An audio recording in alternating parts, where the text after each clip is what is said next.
Shabbat Shalom, hermanos. Sean bienvenidos a este estudio de la palabra de Dios.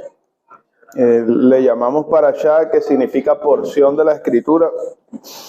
Esta porción que se va a leer hoy, que se va a estudiar hoy, se está leyendo y estudiando en todas las sinagogas y en todas las comunidades mesiánicas que siguen este orden que había sido establecido posiblemente a través de Esdras y Nehemías, personas cuyo trabajo de parte de Dios fue reconstruir el templo, restablecer la ciudad y también restituir el estudio de la palabra de Dios, que es un mandamiento que el mismo Jesús nos manda, ¿verdad? Escudriñar su palabra, porque en ella vamos a hallar pues todo lo referente a su salvación, a su redención y a las bendiciones que Dios mismo tiene para nosotros, ¿verdad? Entonces, la parashá o la porción del día de hoy se llama Vayehi en hebreo. Significa y vivió, y se llama así porque así comienza esta porción que está comprendida entre Génesis 47, versículo 28, hasta Génesis 50, 26, que es donde termina el libro de Génesis, ¿verdad? Entonces, esta es la última parashá o la última porción que se estudia del libro de Génesis, que es el primer libro que aparece en nuestras Biblias, donde se habla de la creación. Después de la creación, entonces empiezan a mostrar el desarrollo de cómo Dios toma a una persona, a Abraham, de Ur de los Caldeos, le hace unas promesas y esas promesas empiezan a ser depositadas en los hijos de él, ¿verdad? Abraham no tenía hijos, tenía como 90 años y la esposa era estéril, Sara, ¿se acuerdan? Y Dios le dice: sal de tu tierra, de tu parentela, y te bendeciré, serás bendición, en ti serán benditas e injertadas todas las familias de la tierra.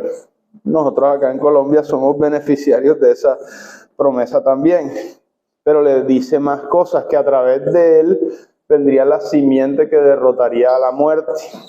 Entonces, por eso después vemos que Abraham, teniendo a Isaac también se encuentra en el mismo problema, no podía tener hijos con la esposa.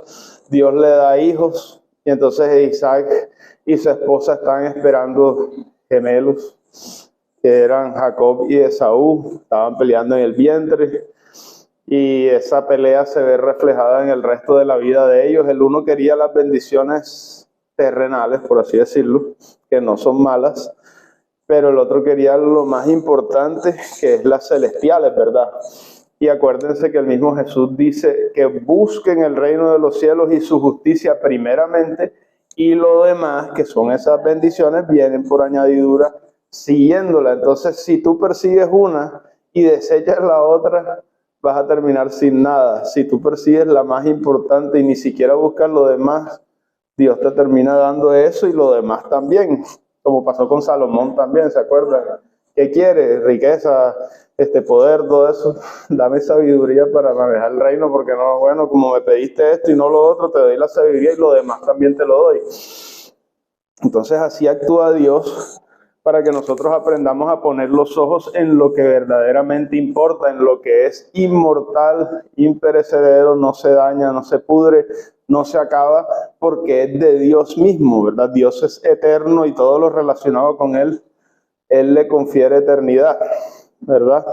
Entonces, en ese desarrollo de Génesis ya llegamos a la parte final de este libro. Decíamos que estaba Génesis 47, 28 al 50, 26.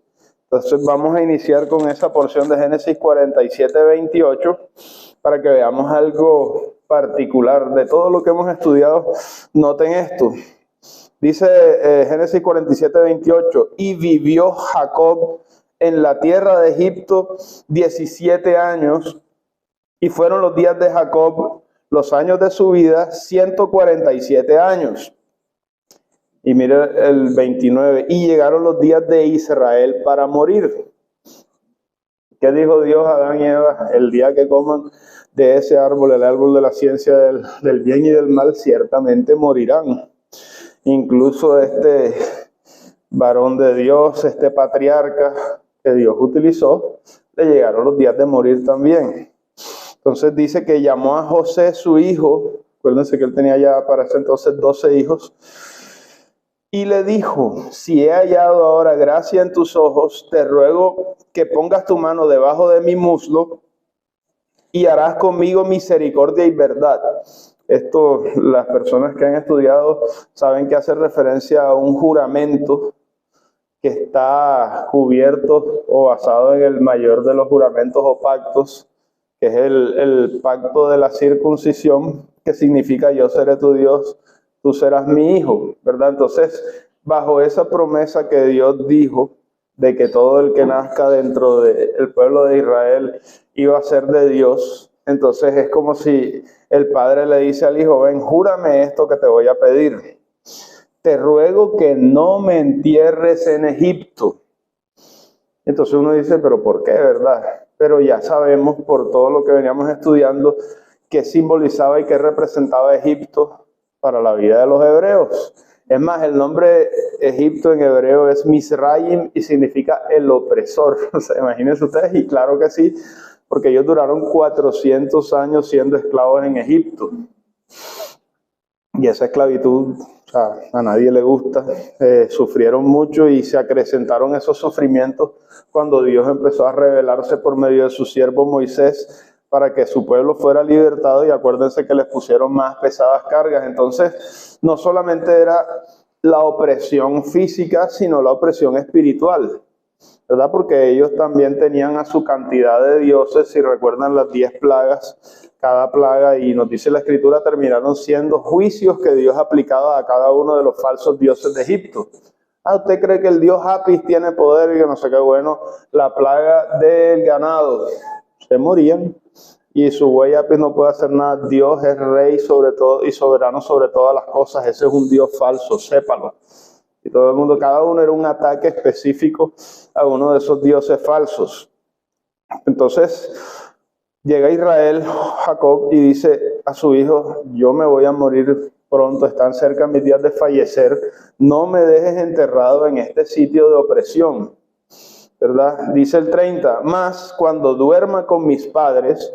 Y fíjese que él utiliza esta palabra sinónima no por nada, sino porque terminó siendo sinónimo morir como dormir, porque en la mente hebrea, que ya fue iluminada por las revelaciones de Dios de las Escrituras, se sabía que la muerte tenía sus días contados. Si usted le pregunta a todo el mundo, y el dicho que corre por ahí en el mundo es ¿cuál? Para todo hay solución menos para la muerte. No sé si lo han escuchado, y hasta algunos creyentes lo repiten pensando, ¿verdad?, que no se puede hacer nada en contra de la muerte. Y la Biblia no por algo dice que el último enemigo a ser vencido va a ser la muerte. O sea, es un enemigo de los seres humanos. ¿Por qué? Porque se lleva a todos nuestros seres queridos, se termina llevando hasta nuestras propias vidas, pero es porque es un juicio de Dios. Dios lo estableció. El alma que peque, esa morirá. El día que comas del árbol de la ciencia del bien y del mal, ciertamente morirás. El que peque, la paga del pecado es la muerte. Entonces es un pago al cual uno se hace acreedor. Nada más con nacer ya tenemos el chip del pecado en el corazón. La Biblia te dice: el corazón del hombre es malo y perverso, ¿quién lo conocerá? O sea, nosotros, hasta los que nacimos sin ser creyentes, estábamos en desventaja, porque es que nadie tiene conciencia de eso. Todo el mundo: no, yo soy perfecto, yo soy bueno, yo no hago mal a nadie, y siempre yo hago esto, yo hago lo otro. A veces hago esto, me tomo mis cervecitas. Una vez me robé un dulce en el mercado y tal, y que no sé qué, pero yo soy bueno. El corazón del hombre es malo y perverso, ¿quién lo conocerá? Solo Dios. Por eso es que Dios es el único que le puede revelar al hombre su camino. Lo dice en los proverbios: el camino del hombre le parece camino de bien. Voy bien, ya. A mí no me digas nada, que eso no me sirve a mí, que la palabra de Dios no la necesito. Tal. Hay camino que al hombre le parece de bien, pero su final es camino de muerte. Entonces llega Dios y le dice: es que estás en camino de muerte, te falta poco para que mueras. Y el problema no es morir, el problema es la segunda muerte, o sea, el juicio indefectible de que te vas a presentar delante de Dios, porque dice la Escritura, está establecido para los hombres que mueran una sola vez y después de esto el juicio. Y el juicio de Dios es implacable, o sea, lo sabía el mismo Job. ¿Se acuerdan? Que sus amigos llegaron a consolarlo, pero decían, de pronto no será que tú has pecado, no, yo no he hecho nada malo, pero después llega y Dios se le presenta y empieza a hablar con él, y allí sí él ya no podía decir que no había hecho nada malo, o sea, ante la presencia de Dios queda expuesto los pecados de todas nuestras vidas. Y él decía, no, Señor, tú lo sabes, si tú te pones a inquirir conmigo, claro que voy a salir perdiendo. De manera que la salvación de Dios no radica en tu bondad, sino en la gracia de Dios, que Él sí es bueno. El mismo Jesús se lo dijo a alguien, oye, ¿tú por qué me dices bueno? Solo hay uno bueno y es Dios.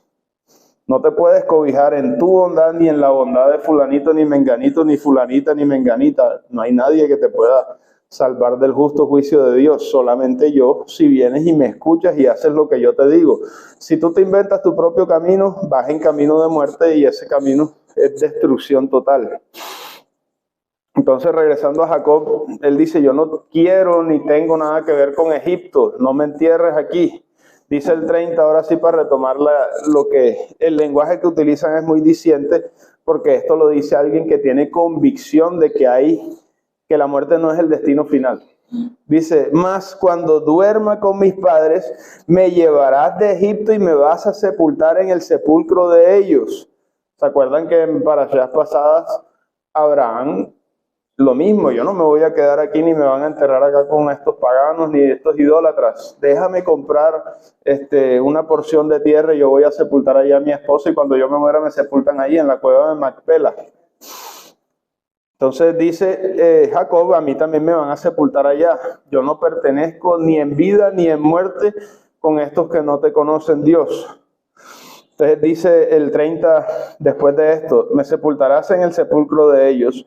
Y José respondió, haré como tú dices. E Israel dijo, júramelo. O sea, no solamente me lo digas, quiero que me lo jures. O sea, esta es una persona que está a puertas de morir, está cercano a su muerte y dice, no lo dejemos al chance, quiero que sea un juramento. O sea, te vas a comprometer conmigo delante de Dios a que me vas a cumplir esto. Y dice, y José le juró. Entonces Israel se inclinó sobre la cabecera de la cama. Sigue el relato en el siguiente capítulo 48:1. Y dice, sucedió después de estas cosas que dijeron a José, he aquí que tu padre está enfermo, o sea, posterior al juramento. Y él tomó consigo a sus dos hijos, Manasés y Efraín, y se le hizo saber a Jacob diciendo, he aquí que tu hijo José viene a ti. Mira esto, o sea, ya estaba bastante enfermo y anciano Israel y dijo, y entonces se esforzó Israel y se sentó sobre la cama. O sea, ya le costaba trabajo esto. Y dijo a José, el Dios omnipotente me apareció en luz en la tierra de Canaán y me bendijo. Y me dijo, he aquí que yo te haré crecer y te multiplicaré y te pondré por estirpe de naciones. Esas son las promesas que les estaba diciendo, a las cuales Dios empezó a dar a Abraham. Después Abraham se la dio a Isaac e Isaac se la dio a Jacob. Entonces él está haciendo un recuento, él me bendijo con todo esto. Y también me dijo esto, y eso es clave también, y daré esta tierra a tu descendencia después de ti por heredad perpetua. O sea, está hablando ya de eternidad en una tierra que es corruptible y se va a acabar. Entonces aquí hay como una conciencia también de que Dios no solamente está prometiendo vida eterna, sino también un lugar en el cual gozar y disfrutar de esa vida eterna, de la cual es la fuente, ¿verdad? O sea, que no solamente que nos va a tirar por allá y Dios no va a estar, no. El centro del reino es el rey, es Dios. Entonces vamos a disfrutar de su presencia allí. Ahora vamos a saltar al versículo 21 del mismo Génesis 48. Y dice así, y dijo Israel a José, he aquí que yo muero, pero Dios estará con vosotros y os hará volver a la tierra de vuestros padres. Todo lo que él está diciendo es basado en las promesas de Dios. Dice el 22, yo te he dado a ti una parte más que a tus hermanos, la cual tomé yo de mano del amorreo con mi espada y mi arco. Aquí está hablando de primogenitura, ¿verdad? Ustedes saben que a los primogénitos se les daba doble porción de la herencia. Entonces está reconociendo a José como primogénito de él, de la misma manera en que, no lo leímos, pero allí atrás, ¿se acuerda que José le trae a sus dos hijos? Dice Manasés y Efraín. Y entonces Manasés era el mayor, pero ahí es cuando él hace la bendición que le pone la mano derecha, que se la debía poner al primogénito, se la pone al menor, que es Efraín, y José se molesta. Así no es al revés. Dios ha dicho así, él va a ser una nación grande, pero el mayor va a servir al menor.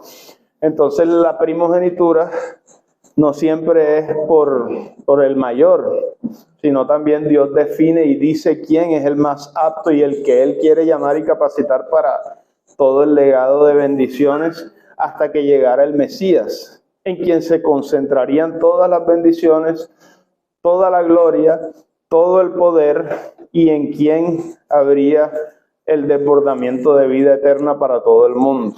Entonces,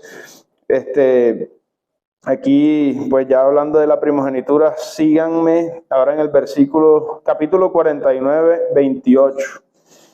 Vamos a ver más adelante, cuando está ya ocurriendo lo de la muerte de Israel y qué pasó. Entonces dice Génesis 49, 28 al 33. Todos estos fueron las 12 tribus de Israel. Y esto fue lo que su padre les dijo al bendecirlos. Estas son las bendiciones que él le empieza a dar a cada uno de sus hijos. Aquí se demuestra que el primogénito es José, porque empieza con Rubén, es mi primogénito, pero tú hiciste estas cosas mal, de manera que ya no vas a ser el primogénito. Y el penúltimo de los hijos, que es José, es esta bendición. Pero para que vean algo llamativo aquí también, antes de continuar con el tema de la parte de la sepultura y la muerte y qué pasaba con todo esto. Dice entonces el versículo 28 de Génesis 49. Todos estos fueron las 12 tribus de Israel y esto fue lo que su padre les dijo al bendecirlos a cada uno. Por su bendición los bendijo y les mandó luego y les dijo, yo voy a ser reunido con mi pueblo, sepúltenme con mis padres en la cueva que está en el campo de Efrón, el Geteo, en la cueva que está en el campo de Macpela, o sea, la que había comprado Abraham, al oriente de Mamre, en la tierra de Canaán, la cual compró Abraham con el mismo campo de Efrón, el Geteo, para heredad de sepultura. Es como que lo compró para hacer un cementerio, es lo que está diciendo. Allí sepultaron a Abraham y a Sara su mujer. Allí sepultaron a Isaac y a Rebeca su mujer.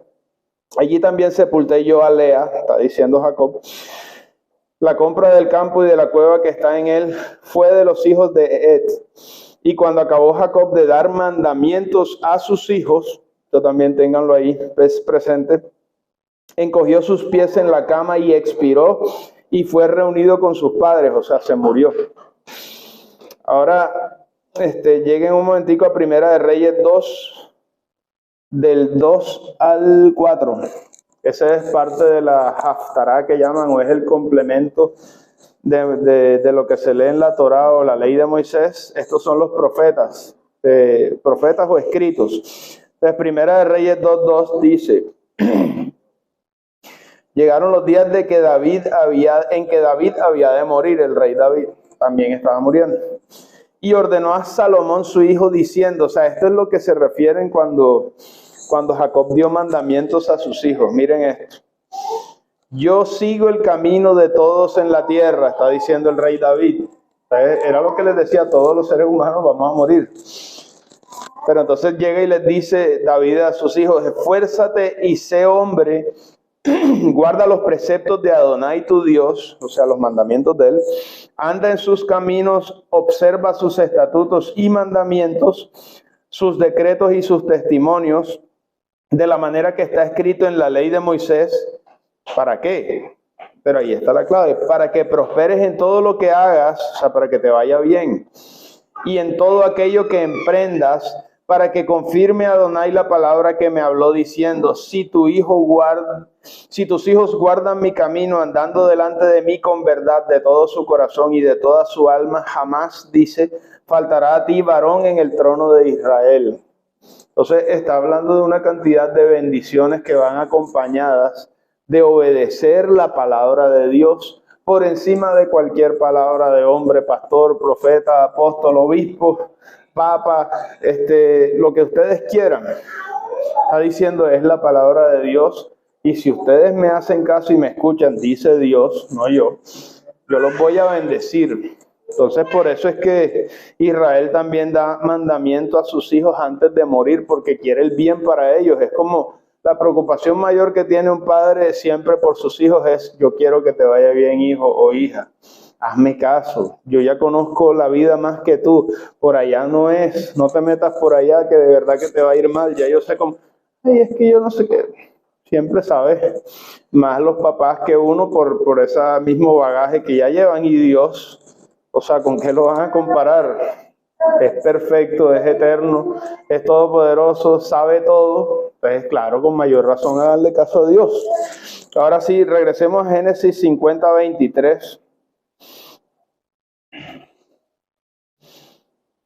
Que aquí ya está José hablando de su propia muerte.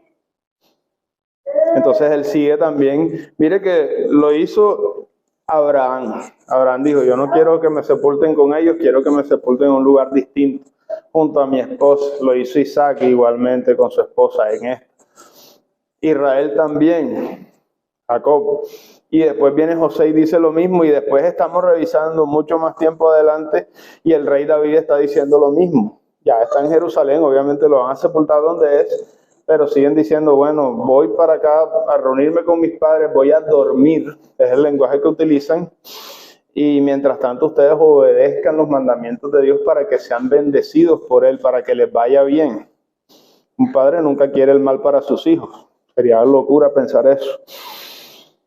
Entonces, Génesis 50:23 dice, y vio José los hijos de Efraín hasta la tercera generación. O sea, ya José estaba viendo a los nietos y a los hijos de los nietos. También los hijos de Maquir, hijo de Manasés, fueron criados sobre las rodillas de José.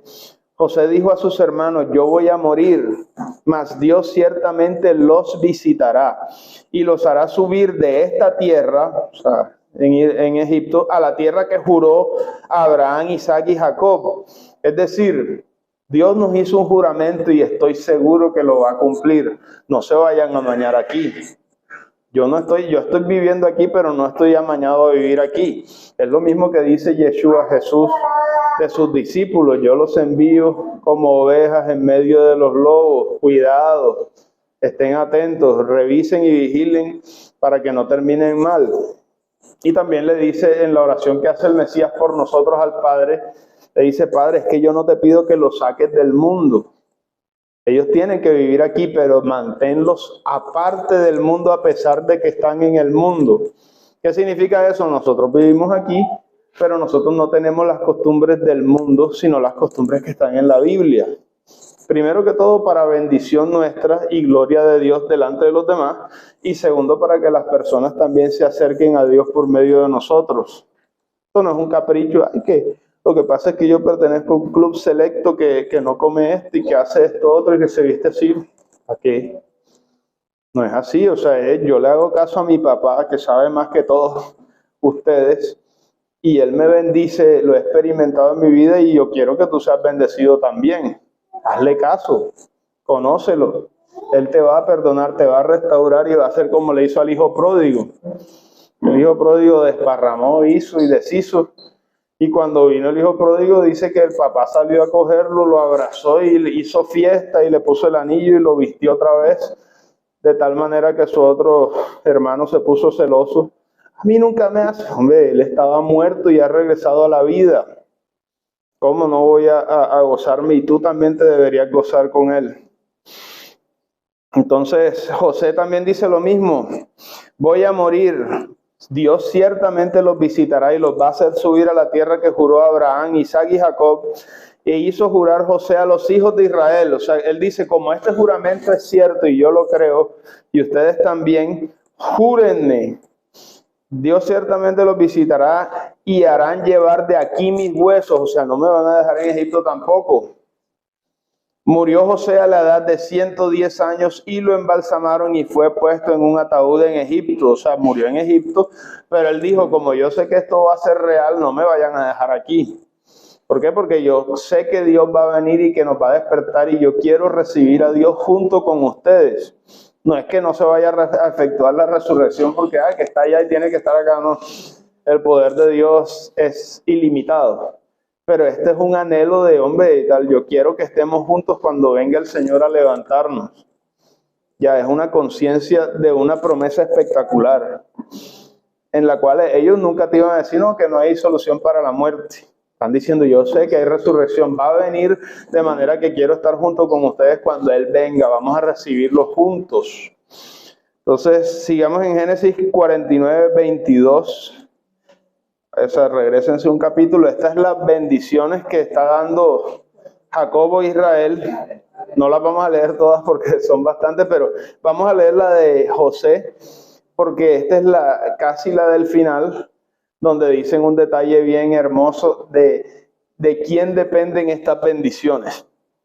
Entonces dice Génesis 49, 22.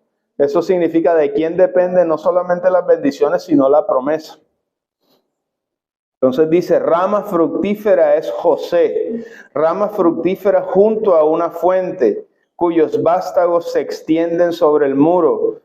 Y entonces sigue diciendo, a José le causaron amargura, le asaetearon, lo aborrecieron los arqueros, mas su arco se mantuvo poderoso y los brazos de su mano se fortalecían. Pero aquí dice el por qué. Entonces dice, por las manos del fuerte de Jacob. O sea, no era Jacob el fuerte, sino el fuerte de Jacob es otra persona que sostenía también a Jacob. Después dice entre paréntesis, por el nombre del pastor, la roca de Israel. ¿Quién es el buen pastor? Jesús, y es Dios mismo, exactamente. Entonces, ¿qué te están diciendo? Israel, Jacob, fue fuerte no por él mismo, sino por el fuerte de Jacob, que era el pastor y la roca de Israel. Ese mismo que fortaleció a Israel, fortaleció a José para que él pudiera resistir los ataques de sus enemigos. Y después sigue diciéndonos de esta persona que es el pastor y la roca de Israel, dice el 25. Por el Dios de tu Padre, el cual te ayudará, por el Dios omnipotente, el cual te bendecirá con bendiciones de los cielos arriba, con bendiciones del abismo que está abajo, con bendiciones de los pechos y del vientre. Las bendiciones de tu Padre fueron mayores que las bendiciones de mis primogenitores, hasta el término de los collados eternos será sobre la cabeza de José. O sea, está hablando nuevamente de eternidad en relación con personas que en este momento van a morir. Y sobre la frente del que fue atrapado de entre sus hermanos, apartado, perdón. Esto es espectacular porque aquí están hablando de Jesús. ¿Quién fue apartado de sus hermanos? El hermano Carlos nos mostraba en la parashá que él explicaba que de la misma manera que fue apartado José, ¿se acuerda cuando lo vendieron? El Mesías también fue apartado de sus hermanos y fue aborrecido. Prácticamente hoy usted le pregunta a un judío ortodoxo, o sea, uno que no cree en Jesús, por Jesús, y no, ese no lo conocemos, le dicen aquel, el otro, no quieren ni siquiera relacionarse con él.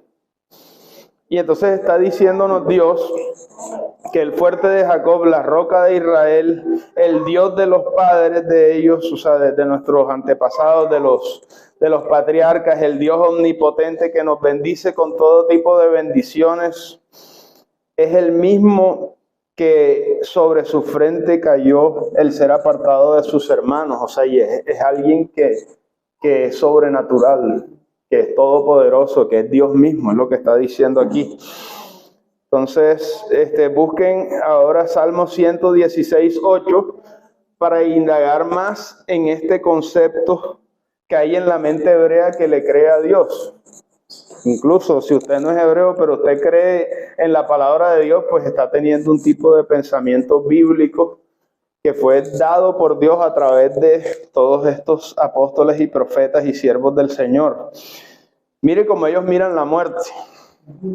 Salmo 116, 8, y después vamos a ver el 12 y el 14. Esto está hablando evidentemente del Mesías, y dice: pues tú has librado mi alma de la muerte, y mis ojos de lágrimas, y mis pies de resbalar. O sea, está hablando de quién, de alguien que te puede librar de la muerte y de todo el dolor y de todas de los ataques del enemigo que pueden venir contra ti. Ahora dice el 12 al 14: ¿qué pagaré a Adonai por todos sus beneficios para conmigo? O sea, usted no le puede restituir a Dios, pero lo único que sí puede hacer es alabarle, es glorificarle y es servirle y obedecerle, ¿verdad? Pero es verdad, o sea, cuando uno recibe tantos bienes, uno dice: pero ¿qué puedo hacer yo para retribuir? O sea, lo mínimo es dedicarle mi vida a Él. Entonces dice el 13: tomaré la copa de la salvación e invocaré el nombre de Adonai. Ahora pagaré mis votos a Adonai delante de todo su pueblo. Entonces, Dios mismo es el que nos invita a ser salvos, es el que nos invita a escuchar su palabra, es el que nos invita a tomar de la copa de la salvación, que es solamente dada a través de la obra de Yeshua. Y después de eso podemos contar que sus promesas van a ser realidad en nuestras vidas. Vamos a ver aquí mismo en Salmo 116, el 15 al 19. Porque así es como Dios mira la muerte de los creyentes, ojo. Entonces dice: estimada es a los ojos de Adonai la muerte de sus santos. ¿Por qué? Porque es que la muerte es un castigo, obviamente. Pero recuerdan el dicho que dice el apóstol Pablo: después de una vida de servicio, de sufrimiento y de dolor a Cristo, al Mesías, que lo apedreaban, lo correteaban, le hacían de todo, él dice: hombre, para mí el morir es ganancia. Pero si no muero y si sigo viviendo, el vivir es Cristo, es el Mesías. ¿Por qué? Porque una vida de servicio al Mesías en un mundo opuesto a Dios puede ser dolorosa. Pero de todas maneras vas de la mano de Dios, que te fortalece, como habíamos visto en las promesas anteriores. Es que pueden darte todo el mundo flechas, pero Dios, la roca de Israel, el buen pastor, te fortalecerá. Y si mueres, quedas sellado para la resurrección. Entonces, por eso es que dice: estimada es a los ojos del Señor la muerte de sus santos. No porque mueran, sino porque van a resucitar, y en el momento en el que abran sus ojos nuevamente, cuando llegue el Mesías, ya no habrá más muerte, ni más clamor, ni más dolor, porque todas esas cosas viejas pasaron. Ahora viene lo que todo el mundo anhela: vida eterna, gozo perpetuo, salud perpetua. Lo que queremos que los gobiernos nos den, que nunca nos va a poder dar, es lo que el Mesías nos está dando desde siempre: salud, justicia perdurable, paz eterna. Entonces dice el 16: oh Adonai, ciertamente soy tu siervo, siervo tuyo soy, hijo de tu sierva. Tú has roto mis prisiones, te ofreceré sacrificios de alabanza. Es lo que les decía: lo único que nos queda es alabar a Dios e invocar el nombre del Señor. Al Señor ahora pagaré todos mis votos delante de su pueblo, en los atrios de la casa de Adonai, en medio de ti, oh Jerusalén, aleluya. Está hablando de todo el cumplimiento de las promesas, el agradecimiento, la gratitud por las promesas cumplidas de Dios, y el sitio que Dios prometió a Abraham, Isaac y Jacob y toda su descendencia, y a los que creen en el Mesías. O sea, un lugar, una condición de eternidad, pero allí mismo está Él en medio de su pueblo. Ahora vean esto, porque esto es lo que está en la conciencia de todo creyente. Busquen Ezequiel 37, versículo 1, para que se haga más claro ya con la propia palabra de Dios lo que va a pasar con los creyentes que hayan muerto o que vayan a morir cuando venga el Mesías. Esto es lo que nosotros tenemos que tener en la mente y en el corazón, para que cuando, si Dios lo quiera, nos pase a alguno de nosotros, ya sabemos, hombre, es como un sueño, es un momento. Vamos a reunirnos nuevamente en condiciones mejores. Dice Ezequiel 31, la mano de Adonai vino sobre mí y me llevó en el espíritu del Señor y me puso en medio del valle que estaba lleno de huesos. Está hablando un profeta, el profeta Ezequiel. Y dice, me hizo pasar cerca de ellos por todo alrededor, y he aquí que eran muchísimos sobre la faz del campo, y por cierto secos en gran manera. Y me dijo, hijo de hombre, ¿vivirán estos huesos? Dios le pregunta al profeta. Y el profeta le dice, dije, Señor Adonai, tú lo sabes. Me dijo entonces, profetiza sobre estos huesos y diles, huesos secos, oigan palabra del Señor.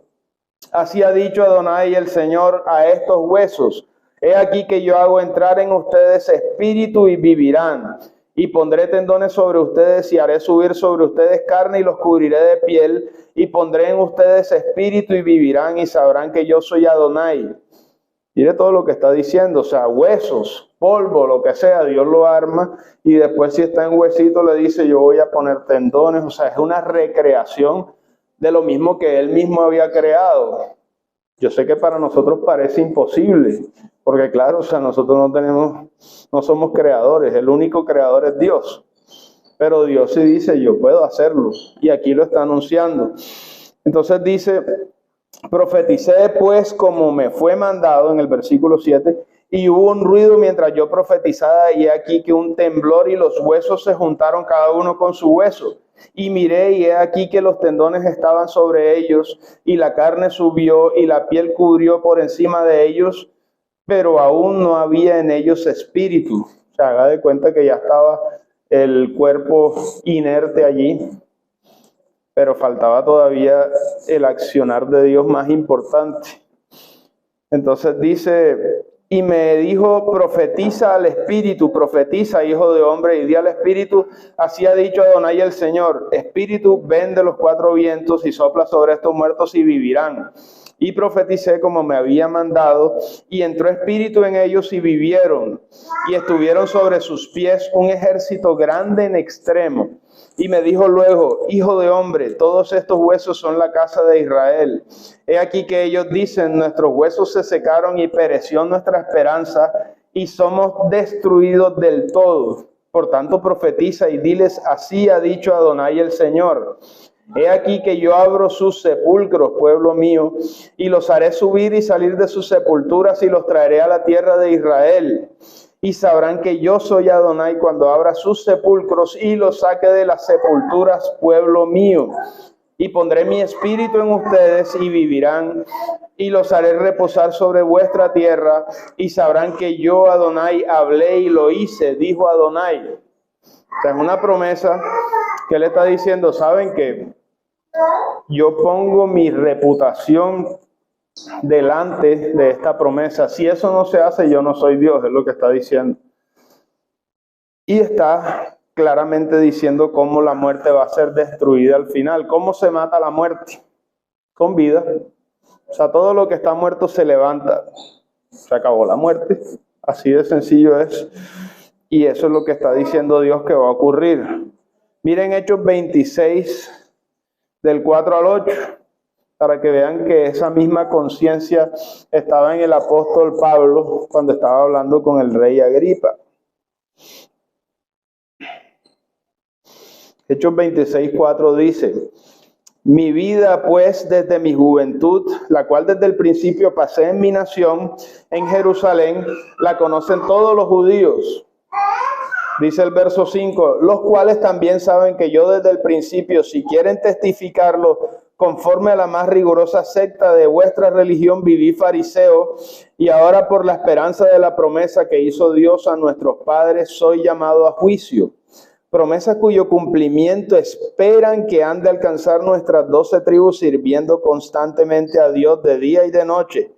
Por esta esperanza, oh rey Agripa, soy acusado por los judíos. Y miren esta pregunta, o sea, y le está hablando a una persona del gobierno, que se juzga entre ustedes cosa increíble que Dios resucite a los muertos.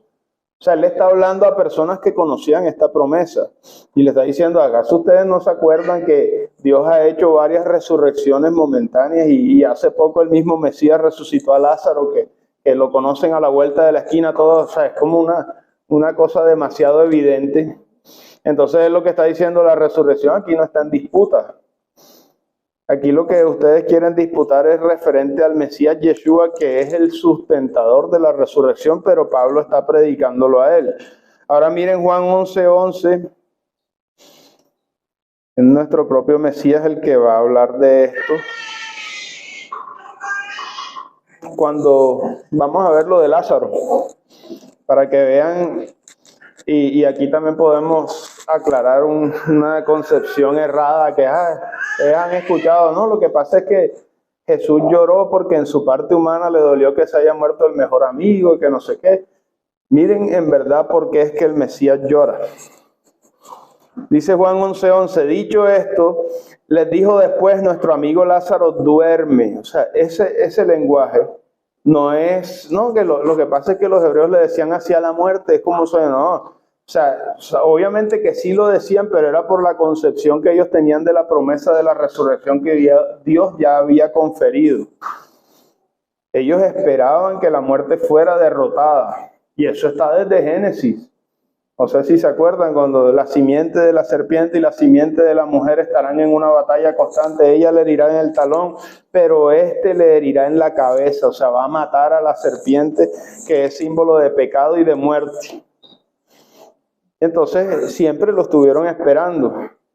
Y aquí dice, el Mesías le está diciendo, nuestro amigo Lázaro duerme, mas voy a despertarle. Y dijeron entonces sus discípulos, Señor, si duerme sanará. O sea, ellos no estaban conscientes de que estaba muerto o no querían pensar que estaba muerto porque no hay solución para todo menos para la muerte. Algo así era lo que estaba pasando allí. Pero Jesús decía esto de la muerte de Lázaro. O sea, ya Jesús era consciente de que Lázaro estaba muerto. Él lo sabe todo. Entonces él iba a resucitarlo. Pero está utilizando este lenguaje para dar entendimiento y fe a las personas de que crean en Dios. De que Dios, o sea, para Dios no hay nada imposible, para todo, pero menos para la muerte. Hombre, estamos hablando de Dios y de sus promesas ya.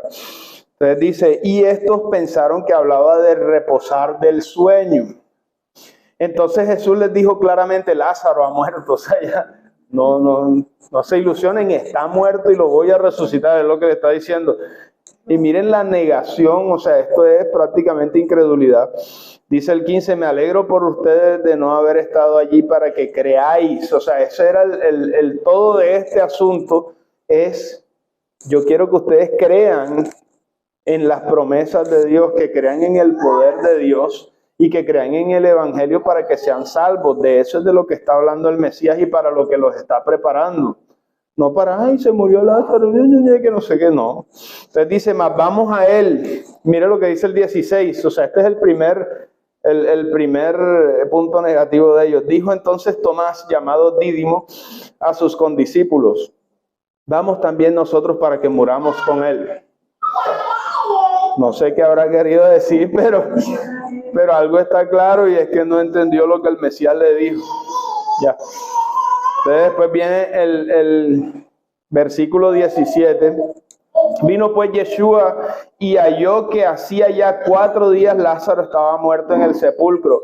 Este punto es importante para el judaísmo porque en el mismo Talmud y en la literatura judía, ellos pensaban que los muertos podían volver a la vida hasta antes de 3 días. Como decía, una catalepsia, una epilepsia, entonces estaba muerto pero no estaba muerto y regresó. Entonces, bueno, entonces era como quien dice, hay esperanza hasta el tercer día. Después del tercer día ya nada que hacer. Y entonces la escritura aclara allí también para que no vengan a decir, no, lo que pasa era que estaba en un estado de que tenía los signos vitales muy bajitos. Y entonces en realidad no era resurrección, no, ya era 4 días, dice la escritura. Entonces dice el 18, Betania estaba cerca de Jerusalén como a 15 estadios y muchos de los judíos habían venido a Marta y a María para consolarlas por su hermano. Entonces Marta oyó que Yeshua venía, salió a encontrarle, pero María quedó en casa. Y Marta le dijo a Jesús, Señor, si hubieses estado aquí, mi hermano no habría muerto. Mas también sé ahora que todo lo que pidas a Dios, Dios te lo dará. O sea, que hay como un poquito de fe, porque mire lo que ella le dice. Es como el 23 dice, Jesús le dijo, tu hermano resucitará. Marta le dijo, o sea, miren la conciencia de ella, que ella sí sabía de la resurrección postrera. Yo sé que resucitará en la resurrección en el día postrero. El que leímos ahorita en Zacarías de Ezequiel, está en todos los profetas, que nos habla de que cuando venga el Mesías, va a levantar a todo su pueblo, a todos los creyentes. Ella tenía esa bien. Y Yeshua le dijo, yo soy la resurrección y la vida. Cuando él le responde eso, el Mesías se está identificando como la fuente de aquella resurrección. Pero había algo más. Entonces dice, el que cree en mí, aunque esté muerto, vivirá. Y todo aquel que vive y cree en mí no morirá eternamente. ¿Crees esto? Y le dijo, sí, Señor, yo he creído que tú eres el Cristo, el Mesías, el Hijo de Dios que has venido al mundo. Entonces dice el 28, habiendo dicho esto, fue y llamó a María, su hermana, diciendo en secreto, el maestro está aquí y te llama. Ella cuando lo oyó se levantó deprisa, vino a él y Yeshua todavía no había entrado en la aldea, sino que estaba en el lugar donde Marta le había encontrado. Entonces los judíos que estaban en casa con ella y lo consolaban, cuando vieron a María se había levantado deprisa y había salido, le siguieron diciendo, va al sepulcro a llorar allí. María, cuando llegó a donde estaba Jesús, al verle, se postró a sus pies diciéndole, mire esto, Señor, si hubieses estado aquí, no habría muerto mi hermano. O sea, eso es una queja como, ay, no lo salvaste, ya no se puede hacer nada, es lo que está diciendo ella acá. El 33 dice, Yeshua entonces al verla llorando y a los judíos que la acompañaban también llorando, se estremeció en espíritu y se conmovió. Pero aquí no está diciendo que era porque Lázaro está muerto, porque él ya sabía que estaba muerto. Ya lo establecieron en versículos anteriores. ¿Qué fue lo que le dio? La incredulidad de María. Y después dice, y dijo, ¿dónde le pusiste? Le dijeron, Señor, ven y ve. Y Jesús lloró, dice ahí. Pero ya estamos diciendo que está llorando por la incredulidad de ellos. Dice después del 36, dijeron entonces los judíos, miren cuánto lo amaba. Y algunos de ellos dijeron, ¿no podía este que abrió los ojos al ciego haber hecho también que Lázaro no muriera? Otra manifestación de incredulidad. Entonces dice el 38, Yeshua profundamente conmovido otra vez vino al sepulcro. O sea, aquí está demostrado que lo conmovía a él era la incredulidad de estas personas. Entonces dice, y ojo, no estamos diciendo que el Mesías necesite que crean en él para poder hacer los milagros, no. Lo que está diciendo es que a él le duele que las personas no crean en lo que los va a salvar del juicio final. O sea, y sobre todo habiendo visto todos los milagros que Dios le acredita al Mesías para que crean en su mensaje. Porque es que era evidente que hasta las personas, los soldados romanos decían, oye, pero es que nunca nadie habló como él ha hablado. Y decían los otros también y se maravillaban de su doctrina. Decían, él habla como quien tiene autoridad, no habla como los fariseos y como los escribas que están hablando de algo que ellos no produjeron, ni dominaron, ni conocen íntimamente. Ya él habla diferente, él hace diferente, él se comporta diferente. Él camina con amor, recibe a los pobres, recibe a las prostitutas, recibe a los publicanos. Y a nosotros nos deja por allá, y nosotros somos los de influencia. Entonces pero mejor dicho, o sea, totalmente cegados. Y el Mesías estaba demostrándoles que Él es su única salvación y que fuera de Él no hay quien salve. Entonces eso era lo que lo había conmovido. Entonces dice el 38... Voy a volver a leerlo. Jesús, profundamente conmovido otra vez, vino al sepulcro. Era una cueva y tenía una piedra puesta encima. Y dijo Jesús, quiten la piedra. Marta, la hermana del que había muerto, le dijo, Señor, ya hiede, o sea, está podrido, huele feo, porque ya van 4 días. Y entonces, esta era la que supuestamente había tenido un poquito más de fe que los demás. Por eso es que el 40 dice, y Yeshua le dijo, ¿no te he dicho que si crees verás la gloria de Dios? Entonces quitaron la piedra de donde había sido puesto el muerto, estaba muerto, y Jesús, alzando los ojos a lo alto, dijo, Padre, gracias te doy por haberme oído. Yo sabía que siempre me oyes, pero lo dije por causa de la multitud que está alrededor, para que crean que tú me has enviado. Ese es el meollo del asunto. Yo quiero que ellos crean, yo quiero que se arrepientan y que sean salvos. Pero si no creen, van a perecer. Y habiendo dicho eso, clamó a gran voz: Lázaro, ven afuera. Y el que había muerto salió, atadas las manos y los pies con vendas y el rostro envuelto en un sudario. Y Yeshua les dijo: desátenlo y déjenle ir.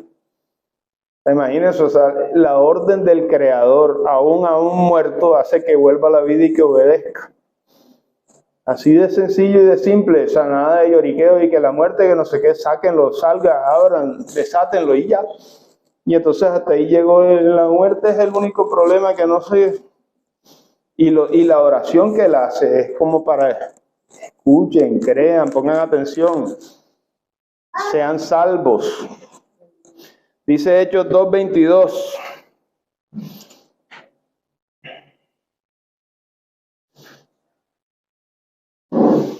Israelitas, oigan estas palabras. Jesús Nazareno, varón aprobado por Dios entre ustedes con maravillas y prodigios y señales que Dios hizo entre vosotros por medio de él. Esa es la clave de que Dios lo había acreditado con muchos milagros y que ya deberían de creer, porque no solamente era la doctrina que manejaba, sino que la ñapa, o sea, es que querían todo en carrito. Ya les dijo, les demostró y les explicó cosas que ellos nunca habían entendido, que hasta los que peleaban entre sí quedaban con la boca abierta, los fariseos y los saduceos, si se acuerdan, ¿no? Nunca le habíamos podido ganar a eso, y ahí sí Jesús es fariseo, él es de nuestro equipo. Entonces, le da los milagros que ustedes quieran. El del ciego es impresionante, que lo explicaba nuestro hermano Alberto. Yo no he conocido a nadie que, si Dios no está con él, pueda abrirle los ojos a un ciego. Quieren hacerse sus discípulos y enseguida se retorcían por dentro. Pero aquí está la prueba. Hechos 2 nos lo dice, lo vuelvo a leer. Israelitas, oigan estas palabras. Jesús Nazareno, varón aprobado por Dios entre ustedes con maravillas, prodigios y señales que Dios hizo entre ustedes por medio de él, como ustedes mismos saben. O sea, le está hablando y le dice, es demasiado evidente. No pueden decir que él no limpió al leproso aquel, no pueden decir que él no le sacó los demonios a este y al otro, no pueden decir que no le abrió los ojos al ciego, que siempre había estado ciego, no pueden decir que no levantó al paralítico, que siempre estaba sentado ahí en la entrada del templo. Ustedes saben que es así. Les dice el 23, a este, entregado por el determinado consejo y anticipado conocimiento de Dios, lo aprendiste y mataste por manos de inicuos, crucificándole. Y Dios lo levantó suelto los dolores de la muerte, por cuanto era imposible que fuera retenido por ella. La vida misma, increada de Dios, estaba rebosando y estaba escondida, pero se manifestó y la muerte no la pudo detener. Estaba diciendo, la muerte no podía. Y pues David dice de él, veía al Señor siempre delante de mí, porque está a mi diestra y no seré conmovido. Por lo cual mi corazón se alegró y se gozó mi lengua, y aún mi carne descansará en esperanza. O sea, ya está hablando, si me muero tranquilito. Porque no dejarás mi alma en el sepulcro, ni permitirás que tu santo vea corrupción. Lo que estaba diciendo David era que por profecía él sabía que no iba a permanecer podriéndose, o sea, no iban a pasar más de 3 días. El Mesías duró 3 días y 3 noches en el sepulcro. Ni siquiera lo empezó a dejar corroyéndose. Entonces dice, como él no se iba a podrir, porque no iba a pasar más de 3 días muerto, yo sé que si yo me muero, tú me levantas también. Entonces dice el 28, me hiciste conocer los caminos de vida, me llenaste de gozo con tu presencia. Eso se puede experimentar desde ya. Si usted cree en el Señor, recibe el Espíritu Santo, se llena de gozo y de alegría y de esperanza inmediatamente.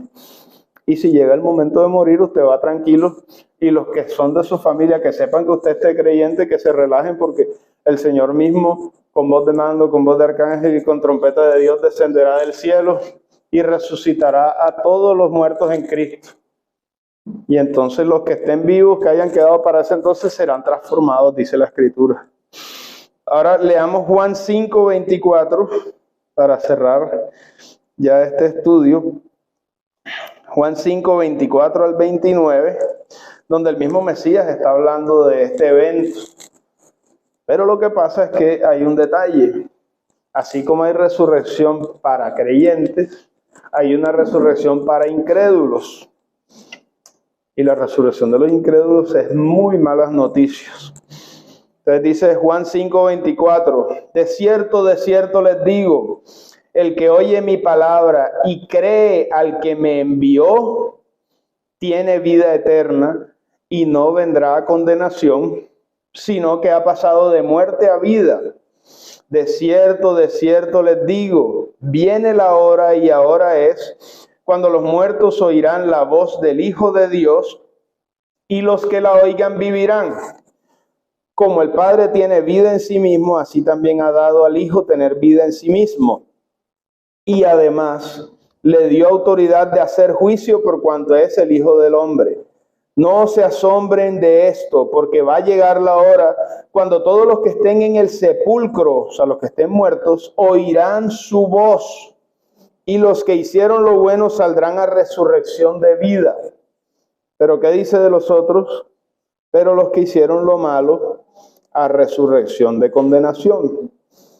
Entonces, por eso es que en los Salmos dice que estimada es la muerte de los hijos de Dios, porque van a pasar de muerte a vida. Pero de los que rechacen la palabra de Dios, de los que rechacen el evangelio, de los que quieran seguir por su propio camino, haciendo lo que ellos digan, en vez de escuchar la palabra de Dios que está aquí escrita y que es eterna y bendita por los siglos, entonces resurrección de condenación. Entonces, hermanos, vamos a darle gracias a Dios, vamos a orar. Bendito Padre, te damos gracias por este estudio que nos permitiste tener el día de hoy. Te pedimos, Padre eterno, que seas tú, Señor, a través de tu Santo Espíritu, haciendo, Señor, lo que tú sabes que necesitamos cada uno de nosotros, que nuestro corazón sea reparado y sanado, que nuestros oídos y nuestra mente sean purificados, Señor, para seguir escuchando tu palabra, para que seas tú, Señor, el que haga la transformación y que hagas que nuestra vida, Señor, sea tuya para siempre, porque tú eres el único, Señor, que puedes dar vida eterna. Fuera de ti no hay quien salve. Y sabemos, Dios, que también estarás con nosotros hasta el fin del mundo por medio de tu Ruach HaKodesh, de tu Espíritu Santo. De manera que te pedimos también, Padre eterno, que nos bendigas, que nos consueles, que nos sanes, que nos guardes y que nos protejas y que nos enseñes, Señor, hasta el día de tu regreso para recibirte en gozo y alegría y ver todas las maravillas que tienes dispuestas para nosotros, Señor, en ese momento. En el nombre de Jesús, de Yeshua, nuestro Mesías. Amén. Amén.